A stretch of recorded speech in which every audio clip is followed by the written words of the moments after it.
Bonjour mes chers élèves, aujourd'hui je vous présente la première activité concernant la lecture dans le cadre de l'étude de la nouvelle policière. Alors commençons tout d'abord par la première étape, le récit policier, les caractéristiques du récit policier. Alors comme vous voyez, il est fondé sur un fait divers, un vol, un meurtre, un assassinat. Il se déroule dans un cadre réaliste. Il met en scène des personnages, la victime, le coupable, les témoins. Il comporte une énigme que l'enquêteur doit résoudre. Il se termine par une chute finale. C'est donc la situation finale. Passons maintenant à la deuxième étape.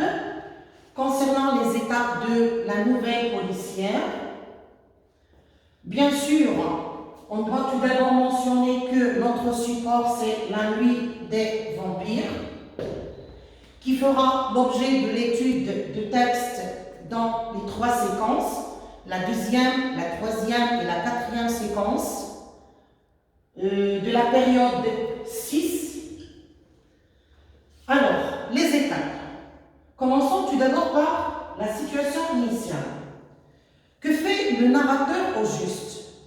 Il nous présente les personnages, le temps et le lieu de l'action, et cette situation se caractérise par un état de calme et d'équilibre.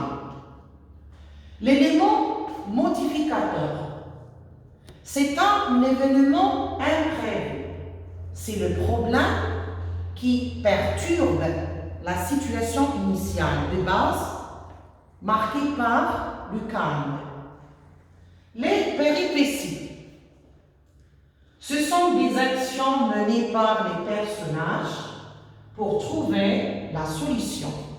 Ce sont donc des rebondissements qui nous marquent également le suspense.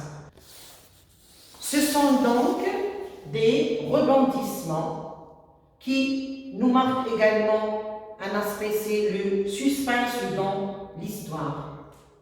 Le dénouement, c'est donc la fin de l'histoire pour trouver la solution.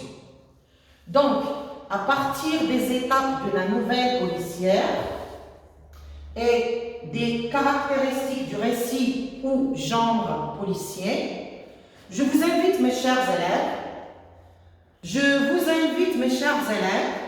à lire le texte à la page 149, puis compléter le tableau à la page 150.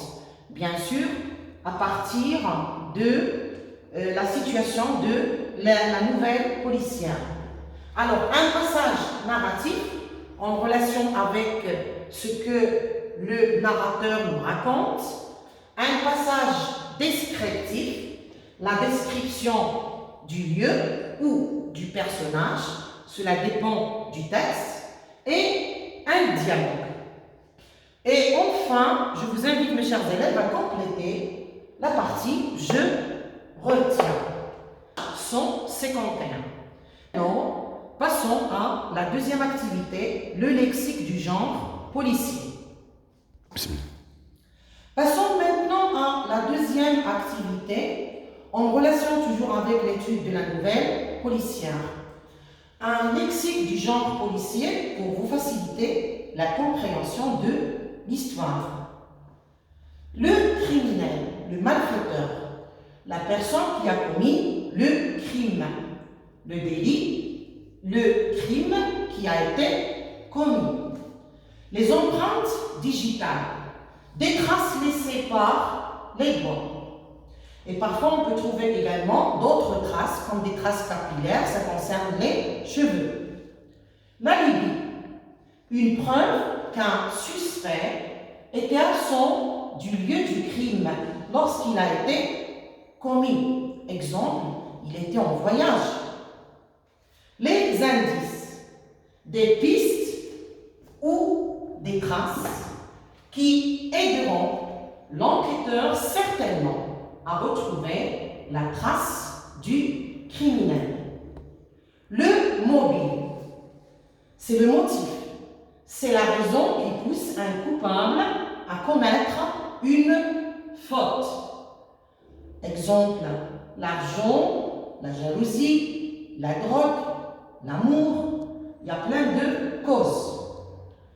L'enquêteur, le détective, il est donc responsable de mener l'enquête.